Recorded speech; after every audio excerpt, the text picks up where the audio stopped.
bonjour à toutes et à tous. Donc effectivement, on m'a demandé de vous présenter l'outil qui s'appelle Ma carrière dans la pharma. Des transformations, l'industrie pharmaceutique en connaît sur l'ensemble de ses métiers. La recherche doit se repenser, elle se réorganise, idem pour tous les métiers dits de la commercialisation, diffusion, ainsi que les métiers de la production. À partir de là, on a pensé effectivement à travailler sur tout ce qui était mobilité, emploi, territoire et transformation. Alors la gestion prévisionnelle, je ne vais pas vous faire une photo de ce que c'est, sauf que la grande différence et la grande difficulté que l'on a, c'est qu'on peut essayer de penser les postes, on peut essayer de penser les mobilités, sauf que, alors j'ai été DRH pendant 15 ans à la fois dans la fonction publique et à la fois dans le privé, et c'est toujours quelque chose d'extrêmement compliqué de pouvoir réaliser. Pourquoi? Puisque les gens sont attachés souvent à des territoires pour des questions de famille, le conjoint ou la conjointe travaille, les enfants sont scolarisés, on a acheté une maison, etc. etc. Tout cela fait que le territoire, qui est souvent passé sous silence sur la gestion prévisionnelle, devait revenir dans le centre. Donc on a lancé ce projet MET pour mobilité. Alors, donner les moyens à réfléchir à son parcours professionnel. Là, derrière cette phrase-là, vous voyez bien que nous avons travaillé certes pour les entreprises, puisque les entreprises vont organiser cette gestion prévisionnelle, mais également pour les salariés. C'est-à-dire qu'il est bien toujours, ça peut être un vœu pieux de dire que chaque salarié doit être acteur de son développement, doit être acteur de ses passerelles, sauf qu'il n'y a rien de plus compliqué que de voir quelles sont justement les passerelles métiers quand je suis sur un job A pour aller à un job B, et qu'est-ce qui peut m'être ouvert. Donc ça, lorsqu'on avait travaillé sur rendre acteurs les salariés de leur propre mobilité, il faut bien leur donner des outils et leur donner de l'information en la matière. Emploi, c'est effectivement d'ouvrir les perspectives d'évolution en termes de marché de l'emploi. Là, on est très clair. L'emploi, vous pouvez très bien définir je suis sur le métier A, je vais aller sur le métier B, sauf que si sur le métier B, il n'y a pas de poste, qu'il n'y a pas d'emploi, il faut peut-être se poser la question de savoir si c'est le bon choix. Effectivement, dans un domaine, notamment un domaine qui est le nôtre, si vous choisissez certains métiers ont été divisés par deux. C'est peut-être pas le job idéal à choisir lorsqu'on veut changer de métier. De même, il faut territoire. Le territoire, je vous l'ai dit, il faut s'adapter à un contexte territorial. Que l'idée est de pouvoir se dire, OK, ce job-là peut m'intéresser, il peut être intéressant, je vois les passerelles. Par contre, il faut pouvoir voir derrière s'il y a de l'employabilité sur un territoire. Et puis, transformation, nous avons travaillé sur plus de 50 métiers, représentant 56 métiers, je crois, représentant 80%, environ 80% de la population de l'industrie pharmaceutique. Mais on a pris également des métiers qui étaient en pleine évolution, les nouveaux métiers. Pourquoi? Parce qu'il faut pouvoir permettre également une alimentation vers ces nouveaux métiers. Et donc, nous avons mis un focus également sur ces nouveaux métiers ou sur ces métiers en pleine évolution. L'idée, c'est on s'adresse à des entreprises et on s'adresse à des salariés. Donc, à partir du moment où vous vous adressez à des salariés, le salarié n'est par définition pas un expert des compétences et n'est pas un expert métier. Donc, il faut réussir à faire des choses simples. Il faut réussir à passer par des éléments simples. Donc, je vous présenterai ensuite le système. Toujours dans cette simplicité, on a travaillé sur forcément des passerelles métiers. Alors, je vous ai parlé de 54 métiers. On a travaillé sur plus de 600 passerelles. Alors, ces passerelles seront de plusieurs types. Le site s'appelle Ma carrière dans la pharma. Donc forcément, nous avons travaillé sur les métiers à l'intérieur de l'industrie pharmaceutique, mais pas que. Pas que, pourquoi? Puisque certains bassins d'emploi, j'allais dire, seraient limités si on ne se basait que sur l'industrie pharma.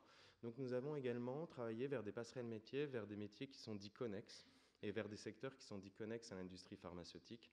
Alors bien sûr, on pense à l'industrie de santé. Donc l'industrie de santé, c'est quoi? C'est les dispositifs médicaux, le dispositif médical par exemple, mais c'est également l'industrie chimique, l'industrie agroalimentaire, puisque beaucoup d'éléments de production ont j'allais dire, il y a des compétences de base qui peuvent être identiques avec l'industrie agroalimentaire, les salles blanches, le respect de la qualité, un certain nombre de choses. Et puis, vous avez les métiers de la plasturgie, puisqu'il y a un certain nombre de passerelles également qui se font entre l'industrie pharmaceutique et la plasturgie. Ensuite, l'idée était bien d'avoir une collecte territorialisée des offres. Alors notre objectif n'est absolument pas de devenir et de concurrencer Indeed, Pôle emploi, NPE ou je ne sais quoi d'autre comme site de recherche. Nous, il est bien de dire à un moment, on va territorialiser une offre. Pour territorialiser une offre, vous le savez, je pense, parce que j'ai vu qu'il y a un répertoire des métiers à l'entrée, vous n'appelez pas tous, derrière une même réalité parfois de métier, vous n'utilisez pas les mêmes noms. Chez nous, c'est pareil. C'est-à-dire que toutes les entreprises de l'industrie pharmaceutique n'utilisent pas forcément les mêmes noms pour appeler le même poste, ou le même emploi plutôt. Donc à partir de là, il a fallu travailler sur une cohérence, fallu travailler sur des glossaires, sur des réalités, pour pouvoir agréger ensuite ces offres d'emploi par territoire.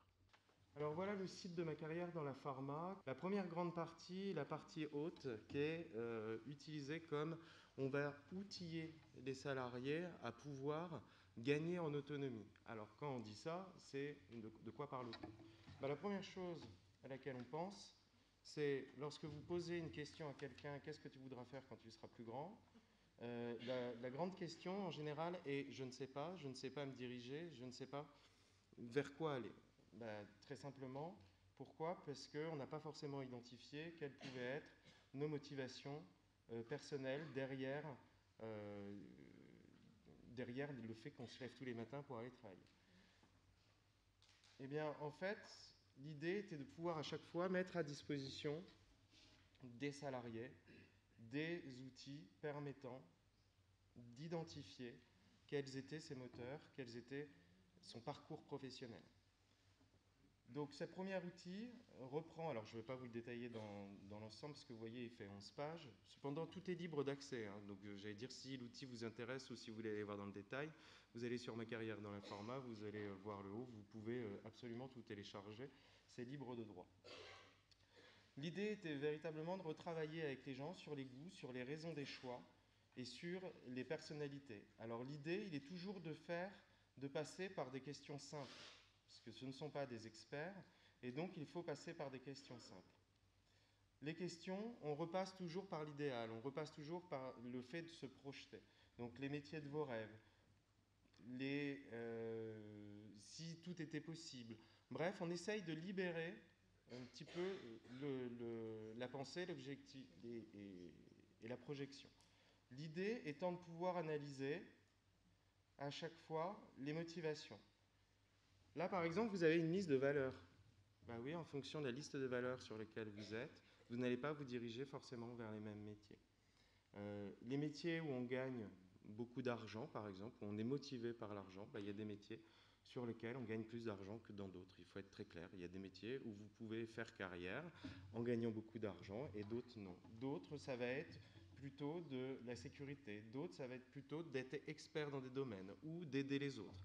Bref, en fonction de tous ces moteurs motivationnels, derrière, il y aura forcément des influences sur les choix des métiers que vous allez devoir exercer. Alors, très clairement, ce document-là n'est pas fait pour être partagé avec le manager ou avec les RH. On est bien, parce que là, vous voyez, le site, je ne suis pas rentré avec des codes, je ne suis pas rentré avec tout ça. L'idée n'est pas de pouvoir suivre ces éléments, c'était un choix. Il était bien de pouvoir donner des outils libres pour que le salarié puisse réfléchir à sa propre carrière et à sa propre motivation. Alors, une fois que vous avez défini, en gros, les éléments de motivation qui peuvent vous diriger vers un certain nombre de métiers, vous avez le passeport professionnel. Alors, le passeport professionnel, il sert à quoi ? Vous gérez tous les jours des salariés. Je ne suis pas sûr qu'il y ait 5% de vos salariés qui aient un CV à jour et qui aient revu ce qui était un CV. Et même de savoir quelles sont les activités lorsque vous leur parlez d'activités ou de compétences. C'est-à-dire, c'est quand même des termes sur lesquels, si vous n'avez pas eu une base RH, activité ou compétence, et qu'on vous demande de réfléchir à ça, ce n'est pas forcément quelque chose d'extrêmement naturel. Donc, toujours dans cette idée de pouvoir accompagner les salariés dans la rédaction de ce qu'ils ont fait, et des activités et des compétences, on a fait pareil, un pas à pas sur le passeport, avec journal de bord de ces compétences et de ces formations. Donc formation initiale, bien sûr, et formation continue. Je passe un petit peu vite là-dessus, parce que ce n'est pas ce qui est le plus intéressant, mais également sur les compétences spécifiques techniques. Et là, lorsque vous posez la question à des gens de savoir quelle est leur compétence, ils ne savent pas. Pourquoi? Parce qu'on ne sait pas, comme ça, quelles sont nos compétences. Par contre, si vous demandez à quelqu'un de savoir s'il a déjà construit ou fabriqué quelque chose, vous mettez oui, non, et que vous lui demandez de refaire le contexte légèrement. S'il a déjà fait du travail manuel, d'utiliser des machines, de réparer, de réaliser des tâches administratives, etc., etc., ça permet en fait aux salariés de pouvoir se projeter dans ses propres activités, dans ses propres compétences. Donc on a listé comme ça un certain nombre de choses, de familles de compétences, d'un point de vue technique, d'un point de vue comportemental, puisque pour nous, ce n'est pas un gros mot, d'un point de vue technique et comportemental, et de façon à pouvoir orienter nos salariés. Donc là, on est vraiment sur la partie outillage et aide aux salariés pour pouvoir réfléchir sur ses motivations, ses activités et ses compétences. Ensuite, vous avez 4 petites icônes qui sont ici. Je suis bien dans mon métier, j'ai envie de découvrir un autre métier dans la pharma, je souhaite découvrir de nouveaux horizons et je recherche un emploi sur mon territoire. Ceci correspond véritablement au cœur de ma carrière dans la pharma. On est parti du principe qu'un salarié pouvait être très bien dans son emploi, mais ne pas connaître quelles étaient les évolutions. Pareil, lorsque vous êtes acteur de quelque chose, si vous ne savez pas quelles sont les prochaines évolutions qui arrivent sur votre métier, c'est un petit peu compliqué d'en être acteur. Donc, on a créé ce parcours. Alors nous, on parle de parcours. Donc, on a repris ici, effectivement, les 50 ou 60 métiers qui sont les plus courants et qui représentent 70 à 80% de notre population. Je veux connaître quelles sont les évolutions d'un opérateur de production dans l'industrie pharmaceutique. Eh bien, en fait, j'ai une première page qui va reprendre les grandes tendances, les grands éléments de ces évolutions, notamment sur la qualité, la sécurité, sur l'utilisation des écrans informatiques et autres. Et puis après, je me dis, OK, ça c'est quelques informations générales, j'aimerais bien aller plus loin. Donc je poursuis. Alors pour chaque grande typologie de métier, on a fait des questionnaires différents, on a fait des analyses bien sûr qui sont différentes. Vous n'avez pas les mêmes choses si vous êtes en commercialisation ou dans les systèmes de production. Et ensuite, d'une façon très claire et très rapide, on a voulu faire un mini, alors il ne faut jamais plus de 9 questions. Hein. Si vous voulez que les gens utilisent un outil, il faut aller vite, il faut que ça soit précis, il ne faut pas que ça soit des grosses usines à gaz. Donc là, pareil, on a fait 9 grandes questions sur le métier. En tant qu'opérateur de production, effectivement, je dois avoir des grandes compétences. Et est-ce que j'ai ces grandes compétences-là, notamment par rapport aux évolutions futures? Donc vous allez avoir des questions sur l'évolution des matières premières et la conformité d'un produit. Vous allez avoir des questions sur le cycle de fabrication d'un médicament. Bref, vous allez avoir des questions sur les dysfonctionnements techniques, etc., etc. Je vous rappelle que j'ai pris opérateur de prod là. Donc forcément, si vous prenez un chargé de la promotion et de l'information du médicament, ce n'est pas du tout les mêmes questions. Et puis après, vous poursuivez. Alors, j'ai mis pas du tout partout, donc ça ne fera pas le petit radar, mais c'est pour des questions de timing. Et ensuite, vous allez avoir sur les grandes compétences, vous allez avoir le positionnement de la personne par rapport aux attentes qui sont décrites. Donc, vous allez avoir ce radar lié à cette évolution professionnelle et un positionnement de la personne, toujours pour qu'elle puisse être acteur de son développement. Là, on relance, bien sûr, il faut refaire des boucles, on relance vers le passeport, on relance vers les éléments de motivation. Et puis derrière, pour s'améliorer au quotidien, on donne un certain nombre de conseils. Et bien sûr, à chaque fois, on renvoie vers les RH. C'est-à-dire que l'idée n'est pas de nous substituer au RH. Rien ne remplacera à un moment une discussion avec le manager ou le RH sur la progression de compétences. Donc ça, c'est le premier parcours. Le deuxième parcours, qui est intéressant, il me semble, c'est j'ai envie de découvrir un autre métier dans la pharma. Là, très clairement, c'est de se dire, bon, ok, aujourd'hui, je suis chef de produit. Un chef de produit, chez nous, c'est quelqu'un qui va regarder un petit peu quels sont, on parle de produits, puisqu'on parle de médicaments, et donc quels sont les médicaments qu'il va falloir pouvoir développer. Donc on est plutôt dans du domaine de la commercialisation de ces médicaments. Alors, clairement, l'idée, c'est toujours la même chose. Petit questionnaire d'appétence. Alors, pourquoi un questionnaire d'appétence? Puisque, certes, c'est bien de regarder les passerelles, mais si vous, par exemple, dans le cas que je vais faire là, si vous n'aimez pas le management, par exemple, vous voulez évoluer, mais vous ne voulez pas faire de management, c'est quelque chose qui ne vous plaît pas, il faut bien pouvoir identifier que cet élément-là ne vous plaît pas et vous ne voulez pas en faire. De même, si vous voulez plutôt travailler sur du projet, plutôt sur du produit, plutôt avec des interactions, bref, vous avez un certain nombre d'appétences. Donc on a repris les 9 grandes appétences qui existent, administrer une activité, traiter des informations, piloter des installations du matériel technique, modélisation d'idées, etc. etc. Alors là, pareil, je mets un différent partout. Par rapport à cette appétence-là, l'idée est de pouvoir voir quelle est la combinaison entre quelle est la passerelle et quel est le niveau d'appropriation par rapport à votre métier. Alors ici, sur ce tableau, vous allez à gauche, je vous rappelle, j'étais chef de produit, et bien là, vous avez la liste des passerelles métiers dans l'industrie pharmaceutique qui sont faisables. Alors, ce n'est pas exhaustif, il y a forcément d'autres, vous avez tout le temps des parcours, vous avez quand même un certain nombre d'identifications. Et ensuite, sur la deuxième colonne, vous avez l'adéquation entre le métier et les aspirations. Si j'avais pris le temps de mettre que je ne voulais pas faire de management, il m'aurait mis adéquation entre le métier et vos aspirations, il aurait mis directeur régional à 0%. Pourquoi? Parce que quand vous êtes directeur régional, vous avez forcément du management. Si vous ne voulez absolument pas en faire, ce n'est pas du tout un métier sur lequel il faut que vous puissiez vous diriger. Il aurait mis le chef de gamme à plutôt 50%. Pourquoi? Parce que les chefs de gamme, certains ont du management, d'autres n'en ont pas, ou c'est plutôt de la gestion globale, plutôt de la gestion de projet global et donc pas du management direct hiérarchique.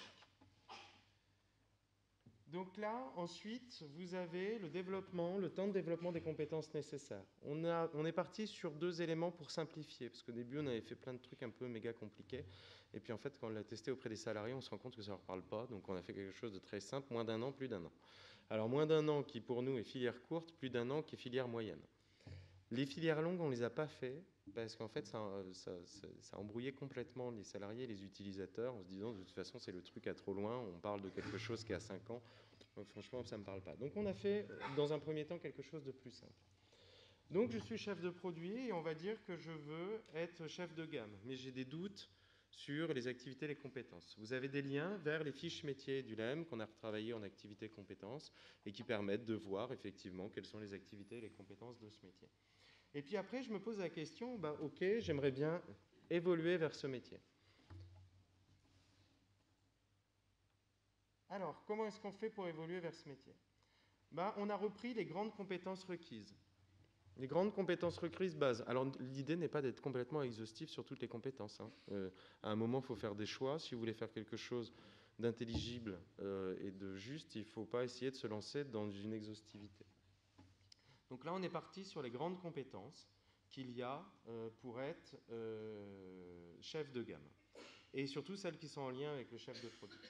Alors par exemple, sur l'anglais, on va dire, non, votre métier actuel, effectivement, il vous permet déjà de pouvoir, normalement, vous avez déjà dû développer cette compétence-là, parce que lorsque vous êtes chef de produit, comme ça l'indique, c'est sur un produit.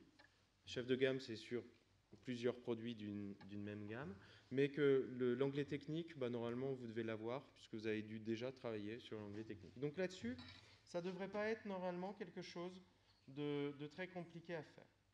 Par contre, sur le management, votre métier actuel, normalement, il vous a déjà mené à animer des groupes de travail pluridisciplinaires, à travailler en mode projet. Donc tout ça, normalement, c'est bon, vous avez dû déjà développer ces compétences-là. Par contre, la grande différence, c'est que vous n'avez normalement, puisque vous n'avez pas eu de management, animer, motiver, mobiliser une équipe de collaborateurs, ça vous ne savez pas faire. Le changement de périmètre de responsabilité, il va falloir le prendre en compte aussi, c'est-à-dire que je n'ai plus la même position. Il va falloir déterminer les objectifs opérationnels. Bref, il va falloir que j'apprenne à faire un certain nombre de choses. Et voilà, donc ça, on l'a essayé de le faire à chaque fois sur 6 ou 7 compétences clés. Pour les métiers très techniques, on a rajouté des compétences techniques, parce que forcément, c'est une des clés nécessaires à ces compétences techniques. Et puis toujours pour aller plus loin, on dit rapprochez-vous de votre direction des ressources humaines, ça peut être intéressant. Et si vous ne voulez pas vous rapprocher de votre direction des ressources humaines, il y a également, puisque c'est la loi, le conseil en évolution professionnelle, et vous pouvez toujours vous rapprocher du conseil en évolution professionnelle.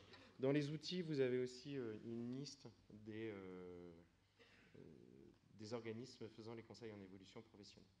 Et puis toujours, vous pouvez imprimer vos différents éléments si vous voulez pouvoir conserver une trace. Nous, on ne conserve rien, vous n'avez toujours pas mis de code, vous n'avez rien mis, vous êtes libre de faire ce que vous voulez. Alors là, je me place du point de vue du salarié, mais je peux vous assurer que ce site-là sert également au RH. Hein. Parce que lorsque vous êtes sur un site et que vous devez réfléchir à des évolutions de carrière des gens, c'est quand même un petit peu compliqué de se projeter sans rien. Donc là, ça permet de donner un certain nombre d'axes. Alors, le troisième parcours, je ne le fais pas, c'est le même que celui que je viens de vous présenter, mais en prenant aussi des éléments vers les autres secteurs connexes. Donc là, pareil, il a fallu travailler sur les métiers des secteurs connexes et d'identifier les secteurs connexes. Alors, le quatrième parcours, qui est la territorialisation. Parce que je vous ai dit au début, il est quand même assez intéressant de voir si on peut effectuer un métier dans un territoire. C'est toujours intéressant de pouvoir identifier quelles sont les passerelles, mais une fois que j'ai identifié les passerelles, si je suis... je vais vous prendre un exemple complètement faux chez nous, mais c'est bien. Si je veux travailler en production, mais que j'habite et que je veux aller habiter en Corse, étant donné qu'il n'y a pas une seule usine de production en Corse, ça va être un petit peu compliqué. Si vous voulez travailler sur de la bioproduction, par exemple, mais que vous n'êtes que dans un secteur où on ne fait que de la chimie, bah pareil, ça ne va pas forcément être le meilleur bassin d'emploi. L'idée était de pouvoir partir des bassins d'emploi et de voir quelles étaient les possibilités. Donc c'est bien un parcours, hein, c'est-à-dire que j'identifie quels sont les métiers vers lesquels je peux aller, et puis une fois que j'ai identifié ça, je vais aller regarder quels sont les métiers, est-ce que ce métier existe sur mon territoire. Je recherche un emploi sur mon territoire. Alors pareil, là vous avez une liste, hein, c'est-à-dire que comme on n'est pas un site de recherche d'emploi, c'est pas open bar sur tous les métiers, c'est par rapport aux métiers qu'on a pu travailler, soit en métier d'arrivée, soit en métier de départ. Donc là, je vais vous prendre, pour vous illustrer, bioinformaticien, biostatisticien, par exemple, ce sont des métiers qui sont en plein développement au sein de l'industrie pharmaceutique. C'est quoi? Ce sont des informaticiens qui vont créer des logiciels en ayant des connaissances biologiques de façon à pouvoir analyser les possibilités de création de médicaments notamment, ou de voir les interactions et de modéliser un certain nombre de choses. Donc là, vous avez des compétences à la fois en informatique et en biologie. On va dire que j'habite Lyon. Donc là, vous avez toutes les villes existantes en France, hein, donc tout est répertorié. Et on va même dire que j'habite Lyon, mais dans le 7e arrondissement. Pour des questions qui me sont propres, je ne suis pas très mobile. Alors vous voyez, j'ai mis que... alors je ne vais peut-être pas mettre Lyon 7e purement parce que je n'ai pas trouvé grand-chose. Rayon de 5 km, 10 km, 15 km, 25 km, 50, 100 ou national. Donc là, on est vraiment sur une prise en compte par rapport à mon lieu, non pas de travail, mais mon lieu d'habitation, où je peux mettre la ville dans laquelle j'habite. Alors on va dire que moi, puisque j'habite pas trop loin des autoroutes et je peux sortir, je vais mettre 15 km autour de Lyon et je veux voir s'il y a des offres d'emploi qui existent ou pas. Je vois qu'en tant que bioinformaticien, sur les métiers de bioinformaticien, qui est le job par exemple que je veux faire, parce que j'ai vu il fallait que j'augmente en informatique, etc. Puis je me suis dit, c'est vraiment le job que je veux faire. Mais je ne suis pas mobile au-delà de Lyon à 15 km, de Lyon 7e. Bah déjà, c'est plutôt rassurant, parce que je me dis que là, au Tenté, auquel je suis en train de réfléchir à ça, j'ai déjà 25 offres d'emploi disponibles dans un rayon de 15 km autour de Lyon 7e. Alors là-dessus, ce qui est intéressant, et je reviens sur ce que je vous disais au début, la complexité, c'est de réussir à réunir des métiers qui ne sont pas appelés de la même façon, puisque Sanofi ne donne pas les mêmes noms que Randstad, ne donne pas les mêmes noms que Novartis, ne donne pas les mêmes noms. J'ai fait exprès de mettre un cabinet de recrutement d'intérim parce qu'ils ont aussi des offres et c'est aussi eux qui peuvent publier. Bref, ils n'ont pas forcément tout ça. Donc il a déjà fallu travailler sur un glossaire, d'essayer de rapprocher, de mettre tout le monde d'accord autour de tout ça en se disant bon, ben c'est bien, derrière ce même intitulé, tout le monde s'y retrouve à peu près. Sauf que derrière, quand vous faites les recherches, il faut pouvoir le trouver sur le net. Et donc ben là, par exemple, vous avez la première offre qui ressort, c'est bioinformaticien. Et puis l'autre, après, ça va être data scientist. Parce qu'effectivement, c'est lié au bioinformaticien et on a sur du data scientist, etc., etc.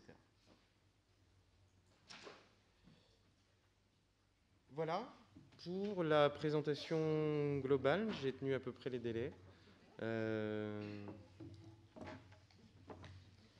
Merci beaucoup, Arnaud.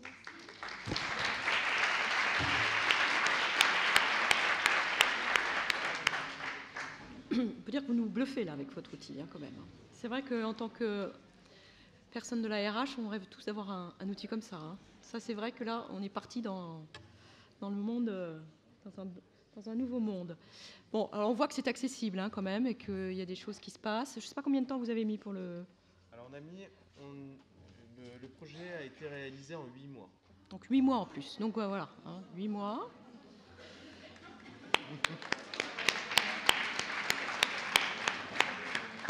Et puis en travaillant aussi avec des représentants de toutes les entreprises qui sont adhérentes. Oui, c'est-à-dire qu'au niveau de la méthodologie de travail, vous avez compris, on est une branche, donc comme on est une branche, on travaille pour toutes les entreprises.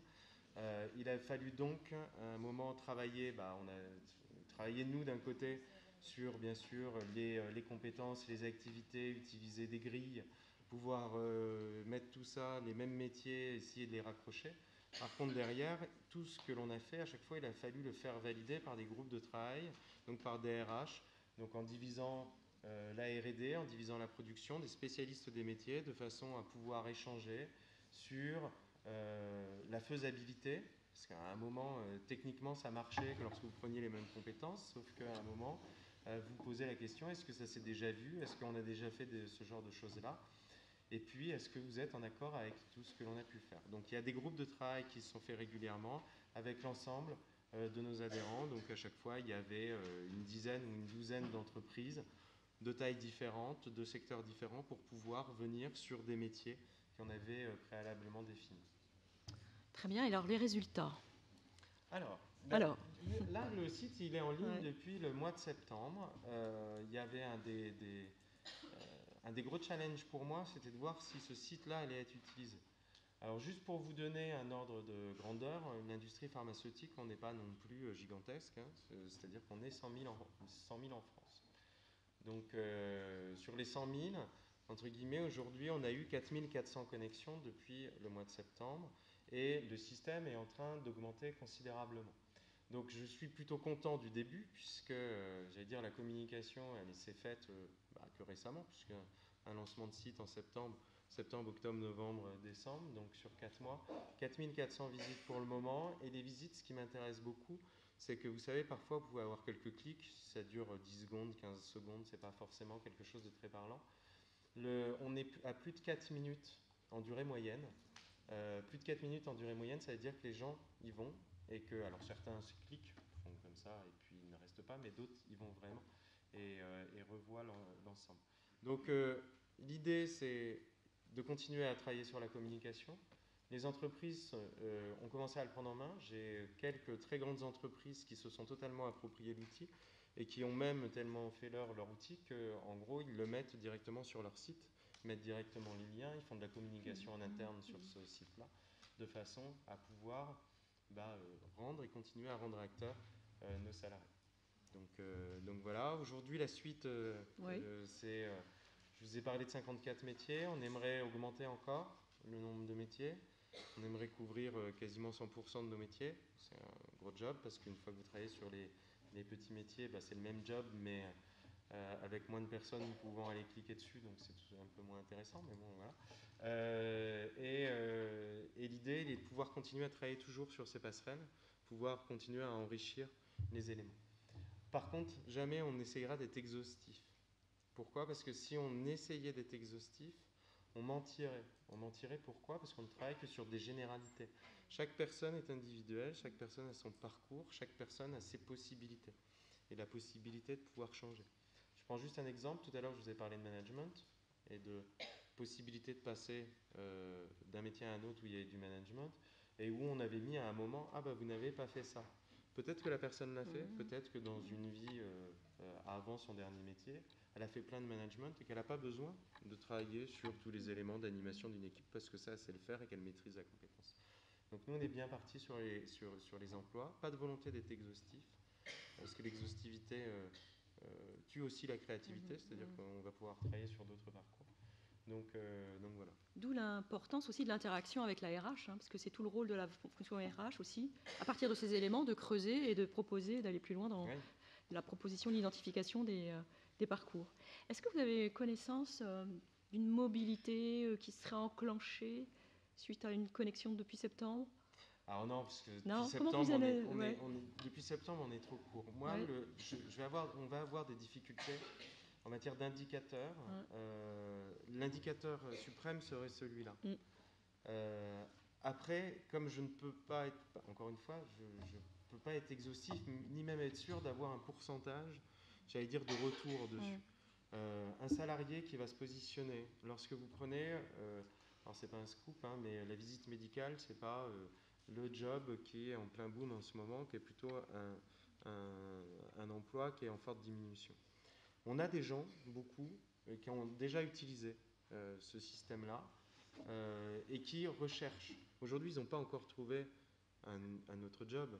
Par contre, ils commencent déjà à se dire « Oula, sur ce métier-là, je peux faire plein d'autres choses ».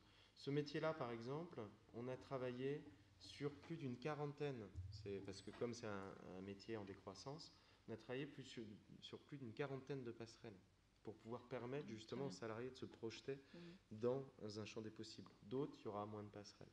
Donc, j'allais dire, il faut savoir comment, si la personne est vraiment passée, ce ne sera pas un indicateur qu'on peut suivre. Moi, l'indicateur, c'est si vous avez un site qui est utilisé, qui est regardé, qui est suivi, qui est fait par les salariés, qui est utilisé par les salariés de notre branche, c'est là où on aura gagné.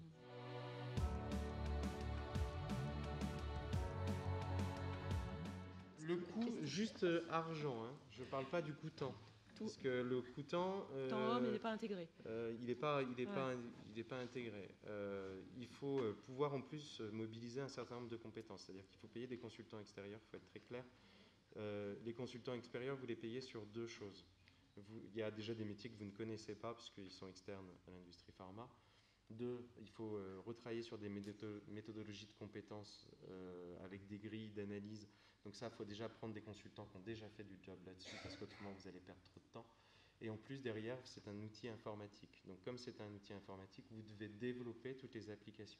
Parce que là où je ne suis pas venu, mais le petit carré vert derrière, c'est juste une prouesse technologique dans le sens où il enlève tous les doublons.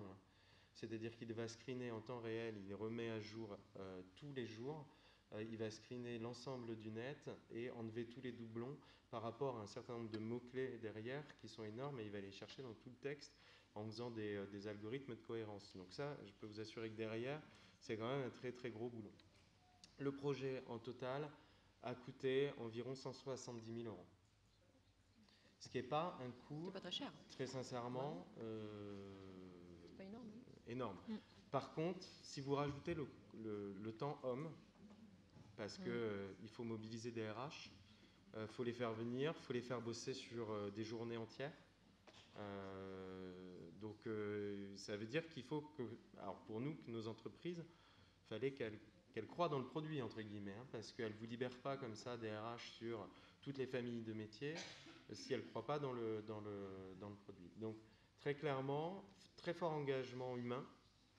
Le financier est important, mais ce n'est pas forcément un coût astronomique. On n'a pas mis 600 000 euros dans le développement de cette application et dans le travail. Par contre, le résultat que l'on a derrière, je pense, peut faire gagner beaucoup de temps, à la fois aux RH et aux salariés.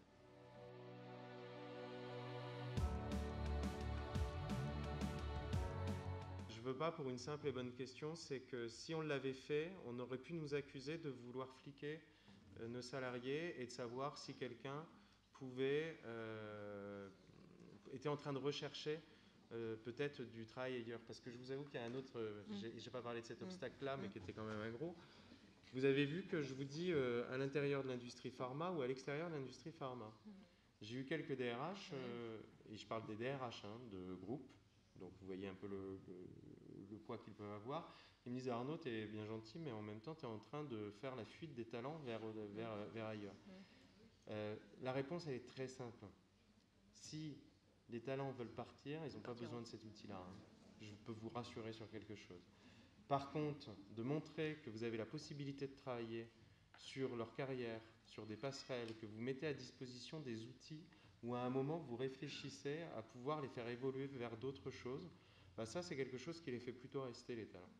Donc l'idée n'est pas d'essayer de mettre sous carcan, et l'idée n'était pas non plus de pouvoir donner le sentiment aux salariés que s'ils y allaient, mince, ça reviendrait peut-être d'une façon ou d'une autre vers son manager ou vers son RH. On veut laisser les éléments libres parce qu'on considère que ça doit être... si on veut rendre acteurs les gens, il faut leur laisser leur liberté. En fait. Alors après, ça aurait été intéressant sur plein de choses pour moi, mais du fait de cette contrainte-là, on ne l'a pas mise.